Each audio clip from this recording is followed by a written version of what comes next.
இன்னைக்கு சமையல் சூப்பரான வெண்டைக்காய் புளிக்குழம்பு செய்கிறோம். அதுக்கு தேவையான அளவு வெங்காயமும் சின்ன வெங்காயம் பெரிய வெங்காயம் சின்ன வெங்காயம் ரெண்டும் சேர்த்து வதக்கி வச்சுக்கிறோம். அதுக்கப்புறம் வெண்டைக்காய் வதக்கிடுவோம். அதுக்கப்புறம் தேங்காய் ஜீரகம் அரைச்சிக்கணும்.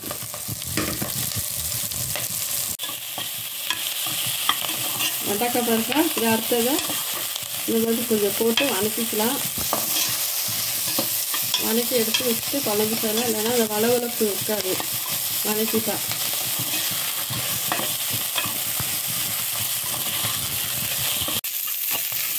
பாருங்க, இந்த அளவுக்கு கொஞ்சம் வதக்கி எடுத்துக்கலாம். ஒரு பாத்திரத்தில் எண்ணெய் ஊற்றி சூடாயிடுச்சு. கடுகு போட்டுக்கலாம்.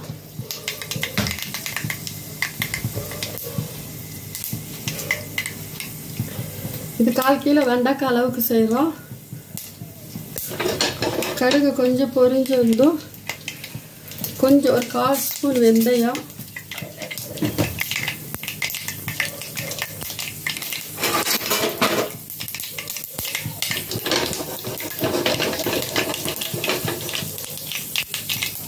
ஒரு பச்சை காஞ்ச மிளகாய்,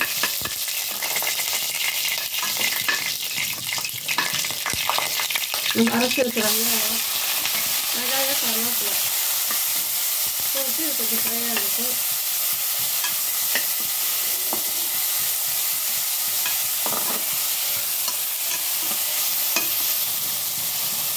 அதே கொஞ்சம்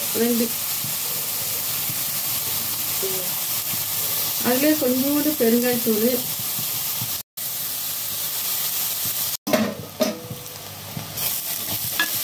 இந்த அளவுக்கு வெங்காயம் பொரிச்சதும் 1 ஸ்பூன் இஞ்சி பூண்டு பேஸ்ட்டு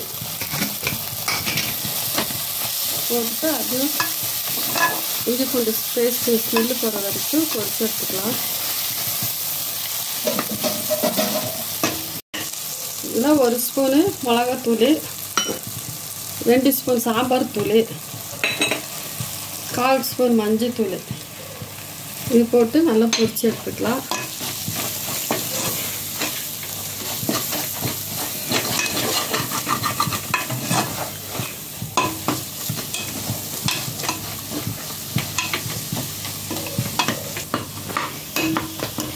இந்த மசாலா ஸ்மெல்லாம் போயிடுச்சு. இப்போ நம்ம அரைச்ச தேங்காவும் ஜீரகத்தையும் சேர்த்துக்கலாம். சேர்த்துட்டு இது ஒரு 2 நிமிஷம் பொரிய விட்டுக்கலாம்.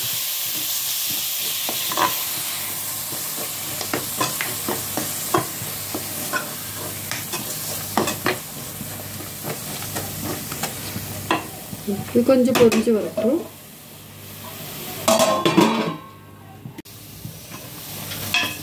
இது பொரிஞ்சிருச்சு. இப்போ தக்காளி சேர்த்துக்கலாம். அதையும் சேர்த்து கொஞ்ச நேரம் பொரிய விடலாம்.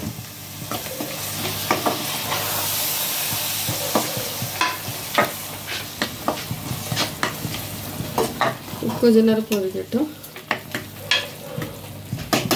தக்காளி நல்லா வதங்கிடுச்சு. இது கொஞ்சம் கொத்தமல்லி தழை போட்டுக்கலாம். அப்புறம் இதுக்கு தேவையான புளி ஒரு எலுமிச்சப்பழம் சைஸ் ஊற வச்சு கரைச்சி வச்சு ஊற்றிட்டேன். இது ஒரு 2 நிமிஷம் ஆகட்டும். வெண்டைக்காய் இந்த அளவு வதக்கி வச்சுருக்கிறோம். 1/4 கிலோ வெண்டைக்காய்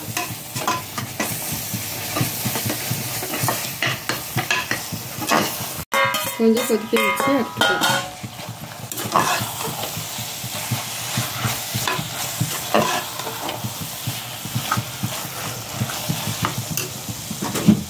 மிக்ஸி கலந்த தண்ணி ஊற்றிடலாம். ஊற்றிட்டு ஒரு 5 நிமிஷம் வெண்டைக்காய் வேகிற அளவுக்கு விட்டுடலாம்.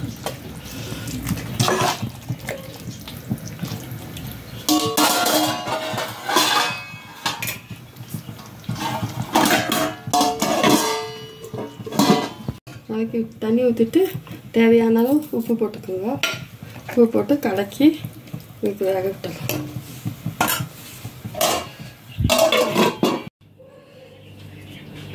வெண்டைக்காய் புளிக்குழம்பு நல்லா சூப்பராக வந்திருக்கு.